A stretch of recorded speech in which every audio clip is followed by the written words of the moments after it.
morning mga kamundo. Gusto ko lang sabihin sa inyo o i-share ang buhay ko. Mahirap lang talaga ako kamundo, sobrang hirap talaga. Kaya ako'y pumapasok dito sa pagpa-vlog, baka sakali na matupad yung mga pangarap ko. Kasi matanda na ako, kahit ni isa wala man na ako natupad sa mga pangarap ko. Pangarap ko sa mga anak ko, makatapos sila ng pag-aaral, pero kahit isa sa kanila hindi makatapos dahil sa tapos ako sa financial. Paano pa naman yung trabaho ko, contraction lang. Hirap talaga kamundo. Marami akong gusto bilihin, hindi ko mabili kasi kapos lagi. Kaya makasakali ako dito sa mundo ni Meta kung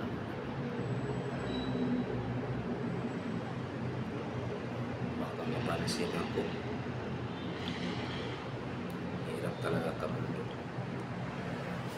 Buhay ko kasi dati sa probinsya. Dati ako magsasaka, tapos nangisda, tapos karpintero ako. Wala pa rin nangyayari. Parang napaka ilap sa opportunity sa akin. Siguro wala akong nag-aaral. 26 lang natapos ko. Tapos nung kalaunan ay na-apply ako ng isang labor na construction. Doon na nag-umpisa na pag-practice ako ng pagmasok. Hindi ko nga inakala na magiging trabaho pala ang tumanda ako yung pagmamasok. Kaya man lang ako napunta dito sa Manila, kamundo, dahil sa nangyari sa buhay ko na sobrang sakit talaga kung maiisip ko.